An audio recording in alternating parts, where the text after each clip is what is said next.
गिरी Haldar vlogs में एक बार फिर खुशामदीद दोस्तों। तो आपको पता है ये गर्मियों का मौसम है और किर्गिज़स्तान के बालाई इलाकों में वहाँ पे गर्मियों में भी जो है पहाड़ों का जो एनवायरनमेंट होता है वो बहुत खुशगवार होता है। डाउन टाउन्स में अगर आप होते हैं तो आपको गर्मी की शिद्दत महसूस होती है, लेकिन जो जो आप पहाड़ों के ऊपर चढ़ते जाते हैं तो गर्मी की शिद्दत कम होती जाती है और आपको एक खूबसूरत इन्वायरमेंट भी देखने को मिलता है। और दूसरी बात, आज सैटरडे है, वीकेंड है, तो उस हवाले से भी मेरी कोशिश ये होती है कि सैटरडेज को मैक्सिमम प्रोडक्टिव बनाया जाए। तो आज आपको लेके चलता हूँ। मेरे माइंड में इस वक्त कुछ भी नहीं है, मेरा दिल सिर्फ ये कर रहा है कि आप जाओ पहाड़ों में। कहाँ जाना है, किस डेस्टिनेशन पे रुकना है, कितनी देर रुकना है, क्या क्या करना है, ब्लैंक हूँ इस वक्त। लेकिन रोड पे निकलेंगे, उसके बाद पहाड़ों पे चढ़ना शुरू करेंगे तो आपको पता चल जाएगा कि हम क्या क्या करने वाले हैं आज और क्या क्या कर सकते हैं। मेरे साथ रहिए।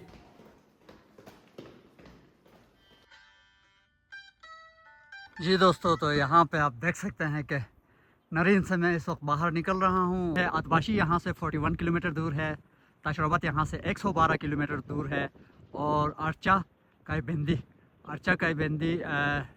कायंदी भी कहते हैं इसको, एक कल्चरल विलेज है जो कि 46 किलोमीटर दूर है। और करासू करासू भी एक गाँव है, लेकिन करासू का मतलब होता है काला पानी, तो जो कि 57 किलोमीटर यहाँ से दूर है।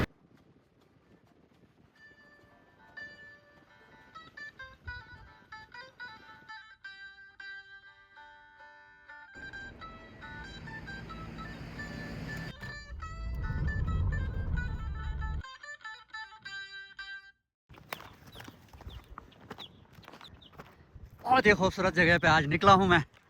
ये नरीन की पहाड़ियाँ ही हैं, लेकिन आज मैं जिस जगह से आया हूँ ये एक और डेस्टिनेशन है और उस डेस्टिनेशन तक पहुँचने के लिए मैंने अपना कार इस्तेमाल किया है। लेकिन यहाँ पे मैं डुअल कैमरा इसलिए यूज़ कर रहा हूँ कि मेरी शक्ल से ज़्यादा आप इस चीज़ को, इस जगह को, इस खूबसूरत इन्वायरमेंट को देखना पसंद करेंगे, तो आपको ज़्यादा व्यू इस खूबसूरत जगह का मिलना चाहिए। ये जाइलोस कहते हैं ये लोग, और स्प्रिंग और समर में यहाँ का जो इन्वायरमेंट होता है इंतहाई खूबसूरत होता है।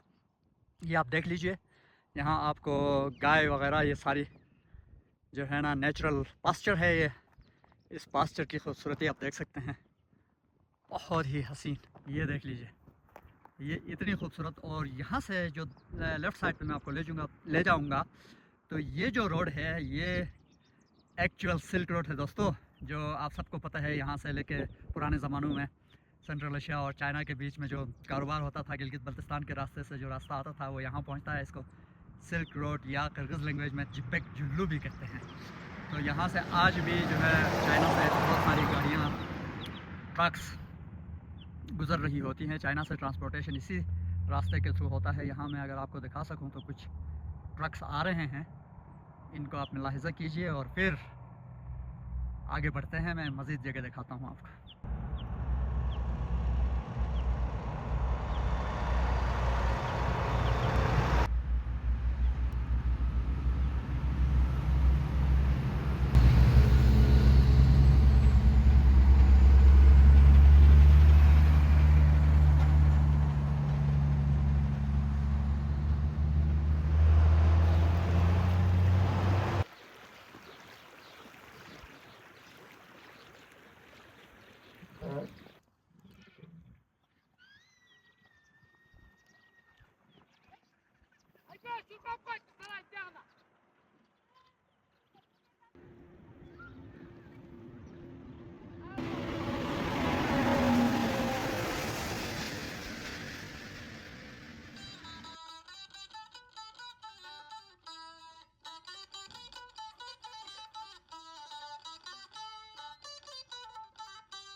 तो इस वक्त मैं इन पहाड़ियों पर चल रहा हूँ।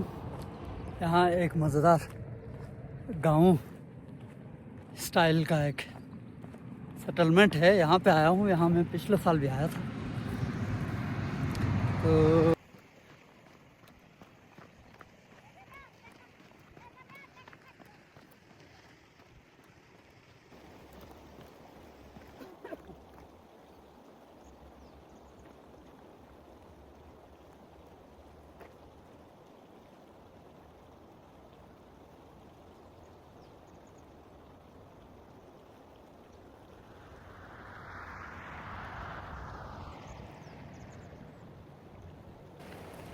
जी दोस्तों, तकरीबन कोई 1 घंटे के बाद मैं यहाँ पहुँचा हूँ इस खूबसूरत जगह में। यहाँ इस वक्त कोई बनी आदम, ऐसा लगता है कि यहाँ कोई बसता ही नहीं है।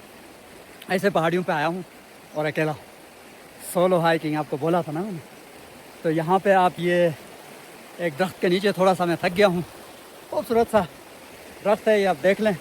और इसके बराबर में यहाँ से साफ़ सुथरा बर्फीला ग्लेशियर का पानी बह रहा है और इस पानी के पास मैं थोड़ा बैठ के एंजॉय करूँ। साथ रहिए।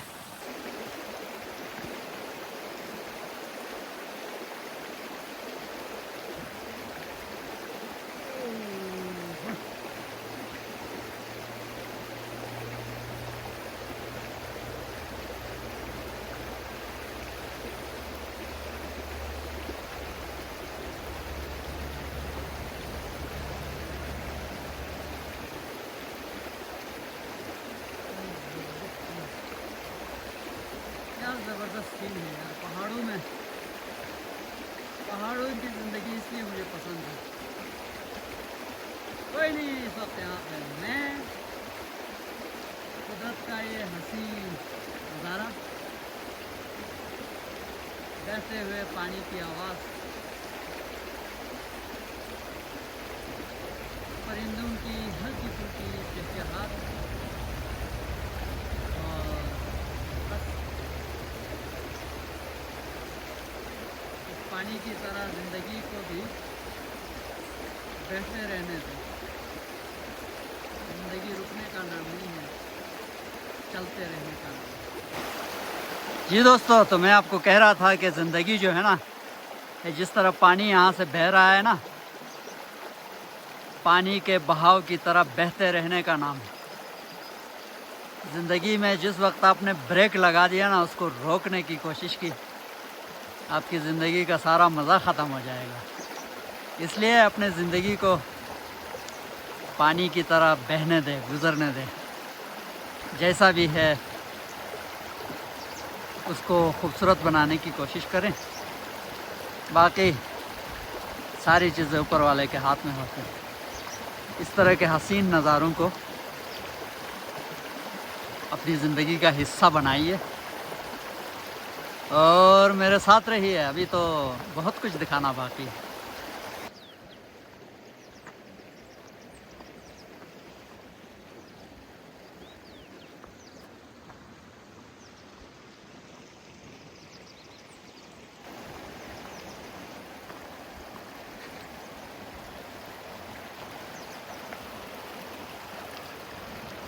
जी दोस्तों, ये देख लीजिए, बहुत ही खूबसूरत नज़ारा है यहाँ पे।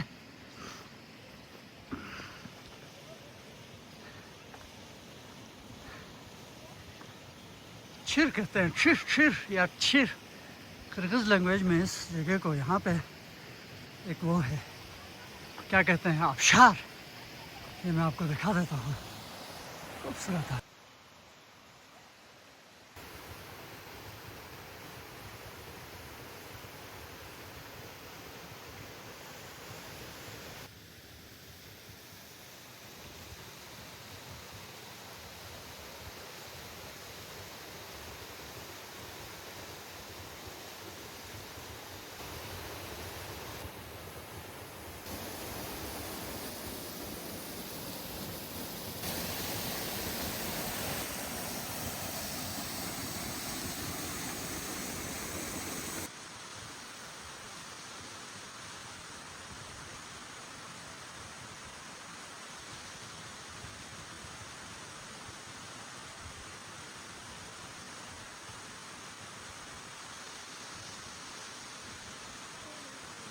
दोस्तों, ये जो आबशार मैंने आपको दिखाया है, यहाँ इतना खूबसूरत इन्वायरमेंट है और इतना सुकून है। और इस खामोशी में आबशार की जो आवाज़ है वो एक ऐसा ज़बरदस्त इन्वायरमेंट क्रिएट करता है कि आप जो है नेचुरल इन्वायरमेंट की जो खूबसूरती होती है उसको लफ्ज़ों में बयान करना काफ़ी मुश्किल होता है। मैं कैसे आप लोगों को बताऊं, लेकिन बस यूँ समझे कि एक कुदरत का एक ना समझ में आने वाला फिनोमेना है इन पहाड़ों में, इन चट्टानों के अंदर। ये आप देख सकते हैं कि ग्रीन पौधे उगे हुए हैं और जो है ये चट्टानें कभी पहाड़ का हिस्सा होते हैं, कभी पहाड़ से गिरकर अलग हो जाते हैं। और जुज़ और कुल की जो कहानी है वो यहाँ सही मानों में समझ आती है। मैं उस जगह से आया हूँ हाइकिंग करते हुए। आय है, बहुत ही खूबसूरत जगह है। जैसे कि मैं आपको बता रहा था, अब ये देखें, ये एक ह्यूज बहुत बड़ा माउंटेन है। अब इसको ये टूटता रहता है, बनता रहता है। ये आप देख लीजिए, इसके टुकड़े टूट के नीचे गिरे हुए हैं यहाँ पे। और इसी इन्वायरमेंट में फिर ये खूबसूरत फूल भी आपको नज़र आ रहे हैं। मतलब कैसे इसको बयान करूँ मैं। चलें मेरे साथ रहें, मैं कुछ और जगह यहाँ इसी तरह दिखाता हूँ आपको। बाकी इंटरप्रिटेशन आपकी अपनी है, आप इसको जो समझें, जैसा समझें, अच्छा बुरा, ये आप पे डिपेंड करता है। अब ये जो मैं आबशार था उसके बराबर वाले उसमें गया था, पहाड़ी एरिया में, टरा टाइप का था। उधर से वापस आके फिर इसके सामने एक हाइकिंग ट्रैक जैसी जगह है। एक्चुअल हाइकिंग ट्रैक तो नहीं है यहाँ पे, लेकिन लगता है कि मुझे यहाँ जो लोकल लोग यहाँ से जाते होंगे, क्योंकि मुझे रास्ता नज़र आ रहा है, तो इस वजह से ये रास्ता लेके मैं इस पहाड़ी पे और ज़्यादा ऊपर चढ़ने की कोशिश कर रहा हूँ। थोड़ा ऊपर पहुँच के फिर आपको मैं वहाँ से सनराइज़ दिखाऊँगा, ठीक है जी। दोस्तों, मेरे यूट्यूब चैनल के बारे में लोग जब मुझे फीडबैक देते हैं तो ये कहते हैं कि भाई आपके चैनल पे जो है ना, लोगों को मालूमात और ये होने चाहिए, उसमें ज़्यादातर मतलब डेटा होना चाहिए कि ये जो आबशार है ये कितनी ऊंचाई पे है, यहाँ आने के लिए कितना टाइम लगता है, पैसे कितने लगते हैं, जगह को क्या कहते हैं, आसपास कौन से जगह हैं, कौन से लोग हैं। तो खैर ये अपनी जगह में इम्पोर्टेंट भी है, लेकिन मैं जो हाइकिंग करता हूँ या मैं जो व्लॉगिंग करता हूँ, इसका मेरा अपना एक विज़न है या फ़लसफ़ा इसको कह ले। वो ये है कि मुझे इससे कोई फ़र्क नहीं पड़ता कि कोई मेरे व्लॉग्स देखता है या नहीं देखता। मुझे इससे कोई फ़र्क नहीं पड़ता है कि मुझे इस जगह के बारे में इंटरनेट सर्च करके मालूमात इकट्ठी करनी चाहिए और वो दोबारा वेबसाइट पे जो ऑलरेडी दिया हुआ है या यूट्यूब के चैनल्स पे दिए हुए हैं उसको दोबारा रीजनरेट करके लोगों को अट्रैक्ट करने की कोशिश करूँ। मेरी कोशिश ये होती है कि मेरा जो स्टाइल है, मेरी जो ऑथेंटिसिटी है, मेरा जो ज़िंदगी को देखने का तरीका है, मैं उसी तरह से चलूँ। मेरी ज़िंदगी को देखने का तरीका रैंडम है, स्पॉन्टेनियस है, अनप्लान्ड है, जैसे कि कुदरत का निज़ाम।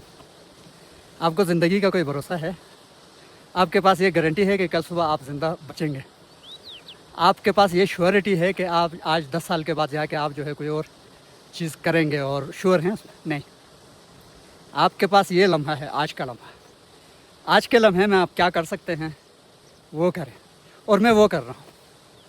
आज मैं अपने घर पे बैठा हुआ था, मुझे इस जगह के बारे में इतनी मालूमात नहीं है, बस सिर्फ किसी ने बताया था कि ये जो इलाका है पहाड़ी इलाका है, यहाँ जाओगे तो हाइकिंग की जगह है, वहाँ आपको चीज़ें देखने को मिलेंगी।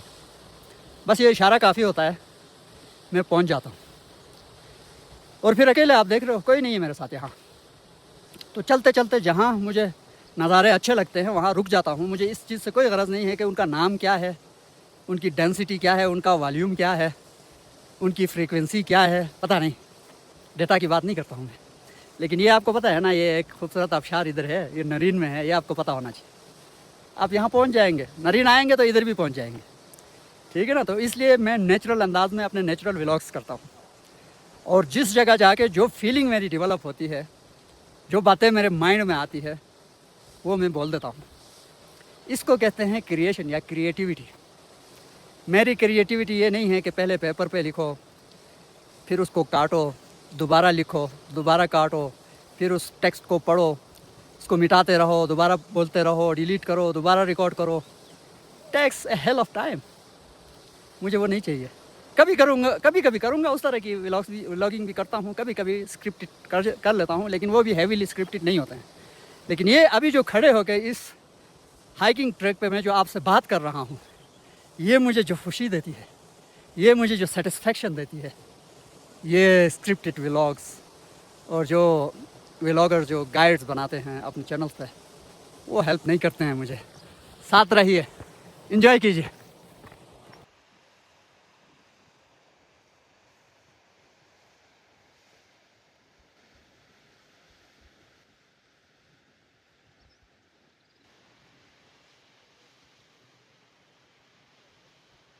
तो ये देख लीजिए, एक और रिज पे आया हूँ मैं, और यहाँ ये जो नज़ारा है ये इस तरह है। ये आप देख सकते हैं, इसको इरोजन भी कहते हैं। जो मिट्टी वगैरह है वो ड्रिफ्ट होकर गिरती रहती है और पहाड़ अपने शक्ल सूरत बदलते रहते हैं। और थोड़ी देर पहले मैंने आपको बताया था कि जो रॉकी पहाड़ थे वो कभी अपने कुल का हिस्सा बन जाते हैं, कुल का हिस्सा होते हैं, तो कभी टूट के उनसे अलग हो जाते हैं, जस्ट लाइक लाइफ। तो यहाँ से मुझे एक डेब्रिज नज़र आ रहा है। डेब्री ये जो है, ये देखे, ये पूरा पहाड़ ऊपर से टूट के नीचे गिरा है।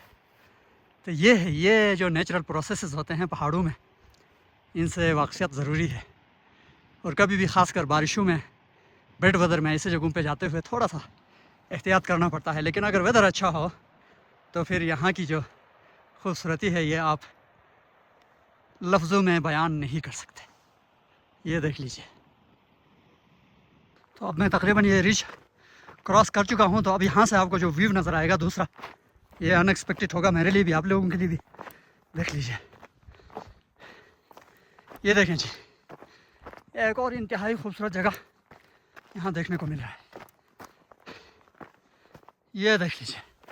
अब जब उस तरफ थे तो ये वाली जगह हमें जो है ना पहाड़ों के पीछे से छुपी हुई थी, लेकिन अब जब मैंने ये रिज के टॉप पे निकला हूँ तो यहाँ से ये भी विजिबल हो गए। Look at it.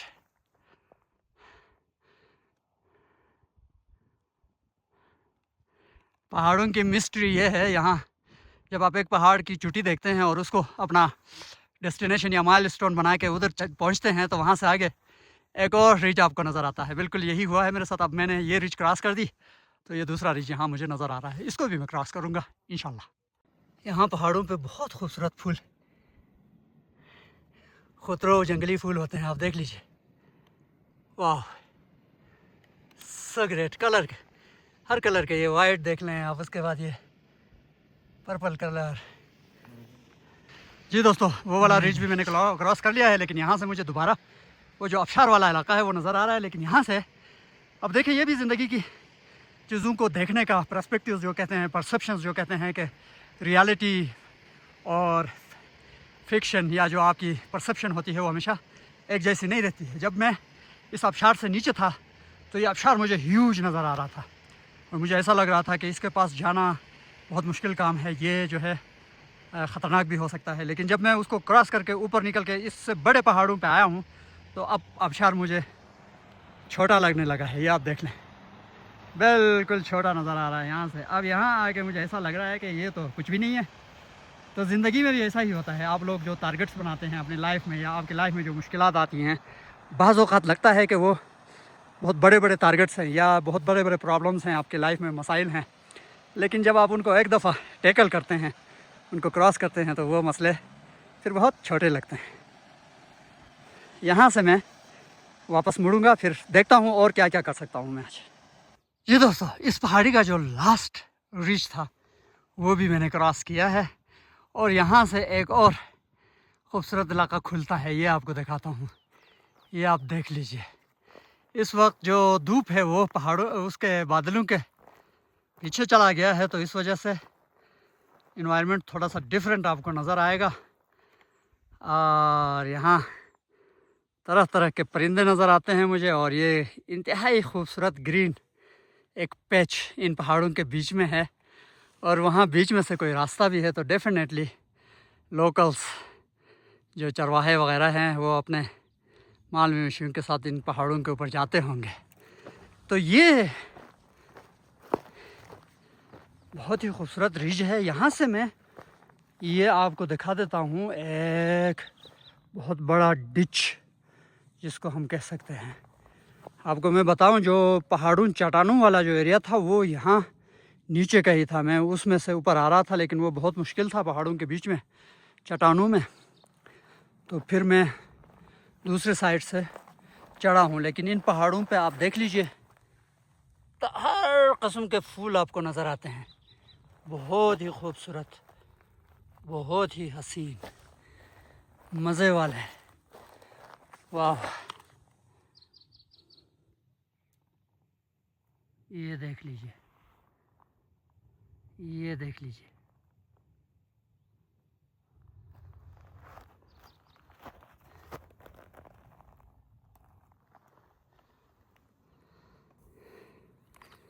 मेरे साथ रहिए। मैं यहाँ से दोबारा नीचे उतरता हूँ, लेकिन आज का मेरा जो एडवेंचर है वो ख़त्म नहीं हुआ, क्योंकि मैं अब यहाँ से एक और जगह है जहाँ पे शाम के टाइम पे यहाँ के जो लोग हैं, चरवाहे वगैरह, वो अपने मवेशियों को कलेक्ट करते हैं, इकट्ठा करते हैं। तो अगर मुझे चांस मिल गया तो वो सीन भी आपको दिखाऊंगा। वो देखने वाली सीन होती है, तो मेरे साथ रहिए।